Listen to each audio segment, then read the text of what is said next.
السلام علیکم ویورز، آپ دیکھ رہے ہیں انسائکلوٹیک اور میں ہوں ماجبین خان۔ آج ہم آپ کو دیں گے کچھ اسلامک انفارمیشن اور جانیں گے اسلام کے بارے میں کہ اسلام کیا ہے، اس کی خصوصیات کیا ہیں اور توحید کیا ہے۔ لیکن اس سے پہلے کہ اگر آپ نے ابھی تک ہمارے چینل کو سبسکرائب نہیں کیا تو ہمارے چینل کو سبسکرائب کر لیں اور ساتھ میں لگے بیل آئیکن کو ضرور پریس کر دیں تاکہ ہماری ہر نئی ویڈیو کا نوٹیفیکیشن سب سے پہلے آپ کو مل سکے۔ تو سب سے پہلے ہم بات کرتے ہیں اسلام کی کہ اسلام کیا ہے۔ تو اسلام سے مراد سپرد کر دینا ہے یا جھک جانا ہے، یعنی خود کو اسلام کے لیے وقف کر دینا، اسلامی تعلیمات پر عمل پیرا ہونا ہے۔ اسلام ہمارا دین ہے، باقی جو بھی ہیں یعنی جیسے یہودیت ہے، عیسائیت ہے، نصرانیت ہے، ہندو مت ہے، یہ سب مذاہب ہیں۔ اسلام مذہب نہیں، اسلام دین ہے، دین۔ خود اللہ تعالیٰ کا ارشاد ہے، ان الدین عند اللہ الاسلام، اللہ کے نزدیک دین صرف اسلام ہے۔ اب دیکھیں اللہ تعالیٰ خود فرما رہے ہیں کہ میرے نزدیک تو دین ہے ہی اسلام، اس کے علاوہ تو کوئی اور دین ہے ہی نہیں، ٹھیک ہے نا۔ اسی طرح اسلام ہمارا یعنی تمام امت مسلمہ کا دین ہے، یعنی کہ جو ہمارے پیارے نبی حضرت محمد صلی اللہ علیہ وآلہ وسلم پر نازل ہوا۔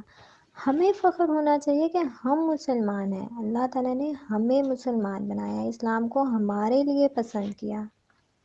اسی طرح ایک اور جگہ یہی لفظ استعمال ہوا ہے، الیوم اکملت لکم دینکم واتممت علیکم نعمتی ورضیت لکم الاسلام دینا۔ آج ہم نے تمہارے لیے دین کو مکمل کر دیا اور تم پر اپنی نعمت کو پورا کر دیا اور تمہارے لیے اسلام کو بطور دین پسند فرمایا۔ تو دیکھا آپ نے کہ ہر جگہ اسلام کے لیے دین کا لفظ استعمال ہوا ہے، یہاں تک کہ جب انسان وفات پا جائے گا، اس دنیا سے چلا جائے گا، تو جب قبر میں فرشتے اس سے سوال کریں گے تب اس سے وہ بھی یہی سوال کریں گے کہ من دین کا، یعنی تمہارا دین کیا ہے۔ دین جو ہے وہ شروع سے لے کر قیامت تک ایک ہی رہا ہے، جسے اللہ تعالیٰ کے ہاں قبولیت حاصل رہی ہے نا، وہ اسلام ہے۔ اسلام کی بھی 5 بنیادی ارکان ہیں، یعنی توحید، ایمان، نماز، روزہ، زکوٰۃ، حج۔ اب ان تمام عقائد میں سے 3 ارکان ایسے ہیں جو مسلمان پر لازم ہی لازم ہے۔ اب توحید ہے یعنی ایمان، تو مسلمان پر 24 گھنٹے فرض ہے کہ اللہ پر ایمان رکھے، اس کے ساتھ کسی کو شریک نہ ٹھہرائے۔ اب نماز ہے تو وہ دن میں 5 بار فرض ہی فرض ہے، اب وہ پڑھتے نہیں ہیں تو یہ ہماری کوتاہی ہے۔ روزہ ہے تو سال میں 1 مہینہ جو ہے مسلمانوں پر فرض ہے، لیکن اس میں بھی پھر اللہ تعالیٰ نے چھوٹ رکھ دی ہے ہمارے لیے، یعنی اگر کوئی بیمار ہے تو اس کے لیے روزے کی چھٹی ہے، اگر کوئی سفر میں ہے تو بھی اس کے لیے روزے کی چھٹی ہے، لیکن بغیر کسی شرعی عذر کے روزے کی چھٹی نہیں ہے۔ ارشاد باری تعالیٰ ہے کہ اگر کوئی شخص بغیر کسی شرعی عذر کے روزہ چھوڑے گا تو پھر چاہے وہ ساری عمر روزہ رکھتا رہے، اس رمضان کے ایک روزے کا کفارہ ادا نہیں کر سکتا۔ اب زکوٰۃ اور حج میں اللہ تعالیٰ نے چھوٹ کر دی ہے، یہ فرض نہیں ہے ہر مسلمان پر۔ اب زکوٰۃ ہے تو زکوٰۃ کا کہہ دیا ہے کہ یہ صرف صاحب مال پر فرض ہے۔ حج ہے تو صاحب استطاعت پر فرض ہے کہ اگر کوئی شخص استطاعت رکھتا ہے تو اس پر فرض ہے کہ وہ اللہ تعالیٰ کے گھر کا حج کرے، ٹھیک ہے۔ اب جہاں تک بات اسلام کی خصوصیات کی ہے تو اسلام اپنے اندر بہت وسعت رکھتا ہے۔ اسلام ہمیں امن کا درس دیتا ہے، اسلام ہمیں بھائی چارے کا سبق دیتا ہے، اسلام ہمیں آپس میں محبت اور ہمدردی کا درس دیتا ہے۔ اب اسلام کی جو پہلی خصوصیات میں سے خصوصیت یہ ہے کہ اللہ کی عبادت ہے۔ جب انسان ایک خالق کی عبادت کرتا ہے تو یہ عقیدہ اس کے اندر ہمت، جرأت، شجاعت پیدا کرتا ہے، پھر وہ اللہ کے سوا کسی سے نہیں ڈرتا اور نہ اللہ کے ساتھ کسی کو شریک کرتا ہے۔ وہ اللہ پر بھروسہ کرتا ہے، کبھی مایوس نہیں ہوتا، خواہ وہ بظاہر ناکام ہی کیوں نہ ہو جائے، لیکن اللہ کی رضا پر ہمیشہ راضی رہتا ہے۔ اسلام ہمیں برابری کا درس دیتا ہے۔ اسلام تمام انسانیت کو برابر کے حقوق دیتا ہے۔ اسلام ایک مسلمان کو دوسرے مسلمان سے نیک سلوک کرنے اور اس انسانیت کا احترام کرنا بھی سکھاتا ہے کہ نہ کوئی انسان کسی انسان پر ظلم نہ کرے۔ اگر کوئی غیر مسلم بھی ہو اور وہ بھوک سے نڈھال ہو تو اسے کھانا کھلائے۔ یہ مسلمان کا فرض ہے کہ اگر کوئی غیر مسلم مل جاتا ہے تو مسلمان کا فرض ہے کہ وہ اس کو کھانا کھلائے۔ اگر وہ بیمار ہے تو مسلمان معالج یعنی ڈاکٹر کو چاہیے کہ وہ اس کی جان بچانے کی پوری کوشش کرے۔ اگر وہ کسی مصیبت میں مبتلا ہے تو اسے نجات دلانے کی کوشش کرے۔ اسلام کی جو تبلیغ ہے صرف سمجھانے تک محدود ہے، کسی سے زبردستی کا حکم نہیں ہے۔ ہم کسی سے زبردستی نہیں کر سکتے کہ نہیں اسلام قبول کرو اور کرو، بس کرو، ہم نہیں کہہ سکتے۔ ہم صرف اس اسلام قبول کرنے کی دعوت دے سکتے ہیں، تبلیغ کر سکتے ہیں، لیکن ہم کسی کو مجبور نہیں کر سکتے، کسی پر زبردستی نہیں کر سکتے۔ ہو سکتا ہے اگر ہم کسی سے زبردستی اسلام قبول نہیں کروا سکتے، اگر ہم نے کسی سے زبردستی کرا بھی لیا، کیا پتہ وہ بعد میں منکر ہو جائے، تو اس کا کیا ہوگا؟ ہمیں بھی گناہ ہوگا نا۔ ہر اسلامی ریاست اسی طرح غیر مسلموں کو پوری مذہبی آزادی دیتی ہے کہ وہ اپنے مذہب کے مطابق جو ہے اپنی عبادت کریں، اپنے مذہب کی پیروی کریں۔ دین اسلام کی خصوصیت ہے کہ جب ایک مسلمان کسی غیر مسلم سے غیر مسلم کسی مسلمان سے ملتا ہے، غیر مسلم جب کسی مسلمان انسان سے ملتا ہے تو یہ محسوس کرتا ہے کہ وہ واقعی ہی کسی ایسے انسان سے ملا ہے جو ہر لحاظ سے قابل اعتماد ہے۔ ٹھیک ہے، اللہ تعالیٰ ہم سب کو اسلام پر عمل کرنے والا بنائے، آمین۔ تو اب بات کرتے ہیں توحید کی کہ توحید کیا ہے۔ توحید کا معنی ہے اکیلا ایک۔ ہم مسلمان ہیں، بحیثیت مسلمان صرف یہ نہیں مانتے کہ اللہ ایک ہے، کیونکہ صرف یہ مان لینا کافی نہیں ہے، بلکہ اس بات کو ماننا اور زبان سے اس بات کا اقرار بھی کرنا ہے۔ اسلام میں توحید کو ماننا لازمی ہے۔ اب توحید کی بھی 3 اقسام ہیں: توحید ربوبیہ، توحید اسماء صفات اور توحید العبادہ۔ توحید ربوبیہ یعنی ساری کائنات کا خالق، مالک، رب صرف ایک اللہ تعالیٰ ہے۔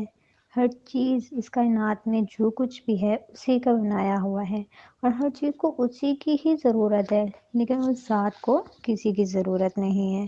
ہم سب اس کے محتاج ہیں لیکن وہ کسی کے محتاج نہیں ہے۔ جیسے کہ اللہ تعالیٰ کا فرمان ہے کہ آگاہ رہو ساری مخلوق اسی کی ہے اور حکم بھی اسی کا ہے۔ اب مشرکین مکہ بھی جو تھے وہ بھی توحید ربوبیت کو مانتے تھے۔ کیسے؟ اللہ تعالیٰ کا فرمان ہے کہ آپ کہیے کہ وہ کون ہے جو تم کو آسمان سے اور زمین سے رزق پہنچاتا ہے؟ وہ کون ہے جو کانوں اور آنکھوں پر پورا اختیار رکھتا ہے؟ وہ کون ہے جو زندہ کو مردہ سے اور مردہ کو زندہ سے نکالتا ہے؟ اور وہ کون ہے جو تمام کاموں کی تدبیر کرتا ہے؟ ضرور وہ یہی کہیں گے کہ اللہ، تو پھر ان سے کہیے کہ پھر وہ کیوں نہیں ڈرتے۔ اب دوسری قسم ہے توحید کی، توحید اسماء صفات، یعنی اللہ تعالیٰ کے نام اور اس کی صفات۔ اب اللہ تعالیٰ کے ناموں کا ذکر ہے تو ہمیں اللہ تعالیٰ کو اس ناموں سے بلانا چاہیے جو اس کی شان کے مطابق ہیں۔ ہم اللہ تعالیٰ کو یعنی ہم اس ذات کو ڈسکرائب کر رہے ہیں جس طرح سے ڈسکرائب کر رہے ہیں جس طرح سے اللہ اور اس کے رسول نے بیان کیا ہے، جس طرح اللہ اور اس کے رسول نے بتایا ہے۔ اللہ کی صفات وہی ہیں جو اللہ نے اور اس کے رسول نے کہی ہیں۔ اب جو اللہ تعالیٰ کی مخلوقات کی صفات ہیں وہ ہم اللہ تعالیٰ کو تو نہیں نہ دے سکتے۔ ہم یہ نہیں کہہ سکتے کہ اللہ جھوٹ بولتا ہے، کیونکہ جھوٹ بولنا تو انسان کی صفت ہے۔ جہاں اللہ تعالیٰ کے ناموں کا ذکر ہے تو ہم اللہ کے صفاتی نام کسی انسان کو نہیں دے سکتے۔ اب اگر ہم اللہ تعالیٰ کے صفاتی نام کسی انسان کے نام کے ساتھ رکھتے ہیں تو اس سے پہلے ہم عبد لگاتے ہیں۔ جیسے رحمان ہے تو اس نام کے ساتھ سٹارٹ میں عبد لگا دیں تو عبد الرحمن۔ خالق تو عبد الخالق، عبد الباری، عبد المصور، عبد اللہ، ٹھیک ہے۔ تو اس کے لیے یہ بھی ضروری ہے کہ اللہ تعالیٰ کے کسی نام کا اشتقاق بھی کسی غیر اللہ کو نہ دیا جائے۔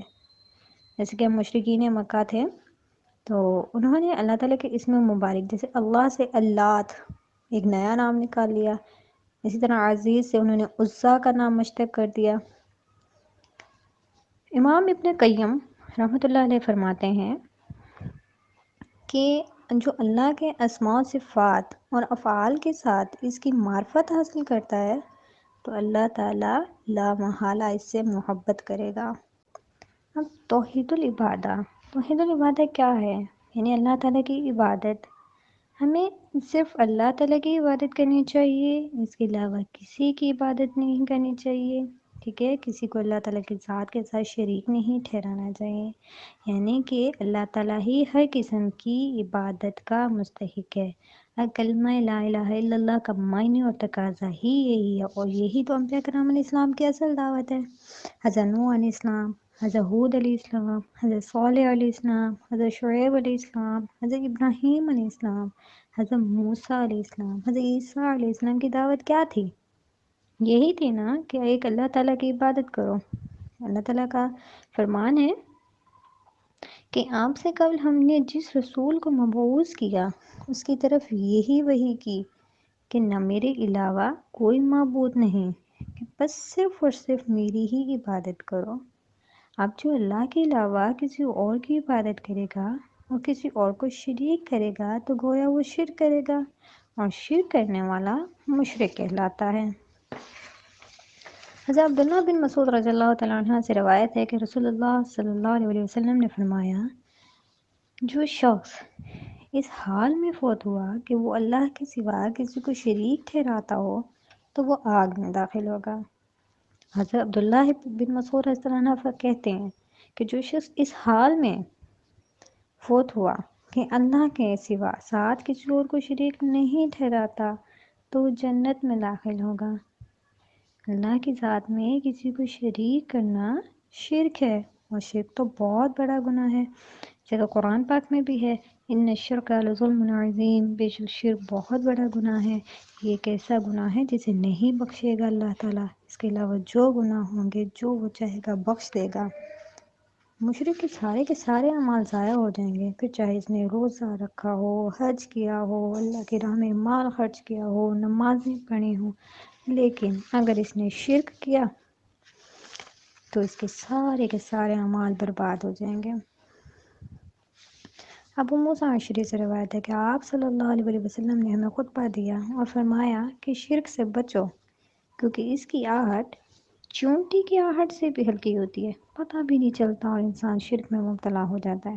کسی نے پوچھا، یا رسول اللہ، جب اس کی آہٹ چونٹی کی آہٹ سے بھی ہلکی ہوتی ہے تو ہم کس طرح بچیں؟ آپ صلی اللہ علیہ وسلم نے فرمایا، تم یوں کہتے رہا کرو، اللہم انا نعوذ بک من ان اشرک بک شیئا نعلمہ ونستغفرک لما لا نعلمہ۔ اے اللہ، ہم اس بات سے تیری پناہ میں آتے ہیں کہ کسی چیز کو جان بوجھ کر آپ کے ساتھ شریک ٹھہرائیں، اور اس چیز سے آپ سے معافی مانگتے ہیں جسے ہم جانتے ہی نہیں۔ تو ویئرز، ملتے ہیں اگلی ویڈیو میں۔ اپنے پیار کا اظہار ہمیں لائک، شیئر اور سبسکرائب کر کے دیں۔ اللہ پاک آپ کا حامی و ناصر ہو۔ اللہ حافظ۔